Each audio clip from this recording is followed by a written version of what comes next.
Without failure, there is no success.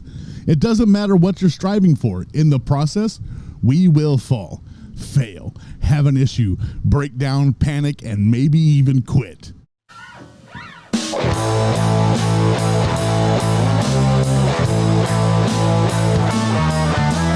Currently rocking in the school of life. He is here talking about stuff and whatever's going on in his brain. You know it is 100% Bridget!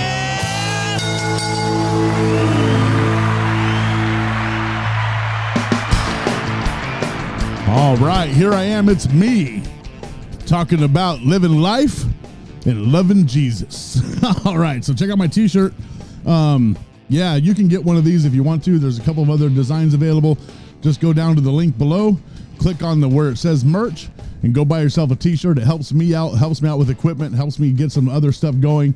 So actually today, we're just going to get right into it. I just want to thank everybody for coming and being a part and listening to 100% Richard, living life, loving Jesus. We're moving forward with some good stuff. And if you're following me on YouTube, if you're watching me right now on YouTube, 54% of the people that watch YouTube don't subscribe. So make sure to like, subscribe, and ring the bell so that you get notifications when my next video pops up, which happens to be every Friday. So, but it's nice to get notified when it's there. And of course, you can catch me. You can tell your friends. You can catch me on Apple Podcasts, Spotify, iHeartRadio, and Facebook. And did I say Pandora already? I hope so. If I didn't, I said it twice. All right, so let's get right into this. So you heard the intro, and it may have been a downer, but it's going to get better, trust me. So here's the deal. If you really want to make it to your dreams and desires, and you're not just saying it, then you must understand the reality of what it is you are getting yourself into. You will absolutely have to work hard and stay focused on the direction that you are headed. You have to create a plan. You have to work the plan. Expect the plan to break down. Throw away the plan. Make a new plan. Work that plan. Watch that plan break down, and then throw away that plan, and then make a new plan. And then create a plan, etc., etc., etc. Because whenever we create a strategy, or even God will give us a strategy, there's always something that comes up in our lives that breaks it down. And the reality is, if we don't understand that going in to the thing that we're doing, we don't have an end game idea, we don't have a process in mind, by the time we get to where we're going, it's going to take us a million years to get there. And even with the strategy, things come into play. I'm going to put it to you this way. A lot of businesses got really jacked up due to COVID. So that strategy had to be readjusted in order to get or maintain the goals that they've been getting. So the plan will always have the same end because you're creating a goal. So you create the plan to get to your goal or vision, but along the way, your path on your path, you might have to shift and change. But no matter how you get to where it is that you want to go, the path itself, the strategy, the plan is never actually easy. We have to work at it to make it happen. You can't just go, I got a plan, and sit around and do nothing. That's just not the way it works. And reality, once you make that goal, once you get that vision, if it's a God-given vision, if it's a man-given vision, no matter what it is, you get that goal in your head, you have to start writing stuff down, and you create that goal. God will give you a goal or a vision, and you're headed to that goal. Now, the goal never changes. It's how you get there that has to adjust. So have you ever watched sports? The goal never changes in sports. There they are. They're on both ends of the field. If you watch football, there's a touchdown on both sides. Those goals never change. If you watch basketball, there's a hoop on both sides. Those hoops never move. They don't change. If you watch soccer, okay, you get my drift, right? So if you've ever watched sports, the goal never changes. There they are on both sides of the field. They don't move. But in between those two goals are a group of people coming up with multiple strategies to get the ball into those goals. And every time we watch it, it's different. The plays may be the same. Some teams use the exact same plays as other teams. They don't change anything. But what happens on the field is, hey, I get the ball, somebody hits me, there's opposition, so I don't always make it to the goal immediately, right? The plays may be the same, but the results of each play are always different. And in the process of the game, teams fail, but they always get back up. They always get back up. That's the key to everything. No matter the circumstances, the trick is to always get back up and continue to the goal or the vision. If the plays change, if the strategy changes, that's fine. If the plans go awry, that's fine. Well, I made a bunch of mistakes. That's fine. Keep heading to the goal. The worst thing you could do is quit. Proverbs 24:16 says this, for a righteous man may fall 7 times and rise again, but the wicked shall fall by calamity. Let's look at the last half of that verse. But the wicked shall fall by calamity. So what on God's green earth is calamity? So I looked it up. Here's the definition of calamity. A disastrous event marked by great loss and lasting distress and suffering. Ew. A state of deep distress or misery caused by major misfortune or loss. How many of us have been on our way to our goal and we have major misfortune or loss, and we find ourselves in misery, or we have something happens along the way and we just start to decide, you know what, this is too difficult. I'm not going to be able to do this. Well, like I said just a little bit ago, the worst thing you can do is quit. If you don't get up, you fall into the trap of calamity, misery, stress, depression, and the like. When we don't get up, we find ourselves wallowing in self-pity, in self-judgment, and we start to believe we can't move on or go forward, or our goal wasn't even attainable. Well, that's the thing, is if you were able to create the goal, if God gave you a goal, the goal is absolutely attainable. You can go after whatever it is you put your mind to. God said you can. And you know what? Even if you're a non-believer, if you really put your mind to things and you do the work involved to get to that goal or to that vision that even just you created, you can get there. We just need to do the things required to get there. If our goal or dream requires a team, that team needs to be on the same page. And the reality states this, that team might change over time, several times before the goal is reached. So you can't be discouraged. Now, I'm a Raider fan, and some people might laugh or turn me off right now. They haven't been to, well, they went to a Super Bowl just recently, but they didn't go to, they went to a Super Bowl 3 times with a specific team. And so every team has to constantly rebuild. But what's the goal? The Super Bowl. How many teams have only been there once? And they go crazy. The coaches have changed, the teams changed, everything's changed. The strategy doesn't, has to be readjusted according to the players. So all these things have to happen when you're going after your goal. So you meet people along the way that might adjust something and go, hey, let's do this.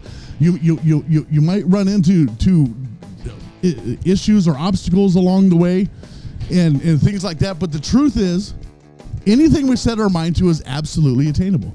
We just need to do the things required to get to them. If your goal or dream requires a team, that team needs to be on the same page. It has to be on the same page. And you can't be discouraged when it all falls apart because you have to get up and put it back together again. Peter sank in the water when he stepped out on it. Jesus goes, it's me. And he goes, if it's you, Lord, I'll step out on it. And he stepped out on it, and the circumstances came up and he sank into the water. He even denied Jesus' entire existence, but he was still able to rise up on the day of Pentecost and be the one to lead 3,000 people to Jesus. The goal doesn't change. How you get there might change. Life comes at us hard, especially when we're going after something bigger than ourselves. Hey, you know what? And speaking about life coming at us hard, keeping my beard nice is a daily challenge. But I have discovered Wild Bull products for men. I use the beard butter, and it is awesome. It has a great aroma that doesn't overpower your favorite cologne. It promotes hair growth, so my beard is probably looking a little longer right now, and is made of all natural ingredients. So make sure to check out wildbull.shop for all the cool stuff. And with Father's Day coming up, get something for your dad. Use this coupon code FATHERS2022 for 20% off. Wild Bull, own your game. Link in the description. All right, so now let's get back into it. When we go after something bigger than ourselves, fear will sink in and try to keep us from doing what we have to do. But fear has no hold on those who believe. Watch this. 2 Timothy 1:7 says, "For God has not given us a spirit of fear, but of power and of love and of a sound mind." So we have to take that power that he gave us. We have to take the love that he gave us. We have to use our sound mind to break down the barriers placed before us by the enemy that does not want us to move forward with any God-given goals, visions, or plans. He gives us a strategy, and we develop said strategy in order to move forward with said plans. And I know people go, well, strategy is not a biblical concept. Well, listen to this. When Moses had to deal with those folks in the desert, he was seeing each one of them. They would line up outside his tent so that he could have conversations with them and help them throughout their day. And his father-in-law, Jethro, was hanging out going, something's wrong. He went to God, and then he shows up and talks to Moses and gave him a strategy. He said, you got to put a team of people together that you trust.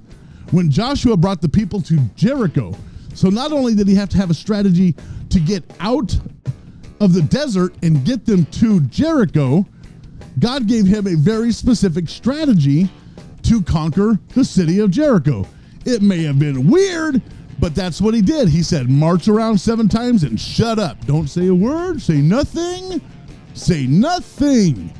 And on the 7th day, we'll march around the thing, and when I say shout, shout. They blew the trumpet, and they shouted, and the walls fell flat. That's a strategy. God said, this is how it has to function in order for something to happen. Nehemiah was rebuilding the wall of Jerusalem, and guess what? God gave him a strategy. David conquered Goliath. And if you don't think he had a strategy, go look it up. He went and gathered 5 smooth stones. Now, there's 2 reasons he could have gathered 5 smooth stones.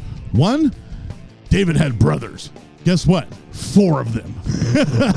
Or he might miss. I like to think of it as David had his 4 brothers and he had 5 stones just in case. That's a strategy. And he knew exactly where to hit him. Come on. That's a strategy. So guess what? David had a strategy. Paul chose key cities. Okay, Paul, the writer, right, of like the largest amount of the New Testament, right? Do you think he was just wandering around talking to people? I don't think he was just wandering around going, you look like somebody I want to talk to. He chose key cities in which to establish beachheads for ministry. He chose cities where he might have the greatest influence on the largest number of people. Paul had a strategy. Proverbs 19:21 says this, there are many plans in a man's heart. Nevertheless, the Lord's counsel, that will stand. So your strategy might want to be connected with God. You might want it to be a God-given strategy. Now, if you're not a believer, I'm okay, whatever. You have an opportunity to do that. Romans 10:9-10, go read it. So let's say this. Let's say you're not a believer, but you create a strategy, you write it down on paper, you do all the things required in order to get to your goal. Now, just imagine if you took an opportunity to do that with the Creator, with God Himself, with Jesus, with the Holy Spirit. How much would that strategy work better for you for the goal that God actually gave you, even though you think God didn't give it to you? So when we have strategic thinking and planning, it helps us integrate with the will of the Holy Spirit and our own uniqueness. So now we are connected. I am connected with Holy Spirit. Holy Spirit is connected with me, and we can go about our business with our ongoing responsibilities as people just living life, loving Jesus. So even if you're just out there just living life, Getting connected with Holy Spirit and moving forward with Him is going to help you move forward in things that you didn't think you could do before. We receive a dream, a goal, or vision. We develop a strategy that might shift and it might adjust to get us to our goal. But we never give up, settle, or become stagnant. We must always get up when we fall, because our success never comes if we're just lying around doing nothing. Right on, right on.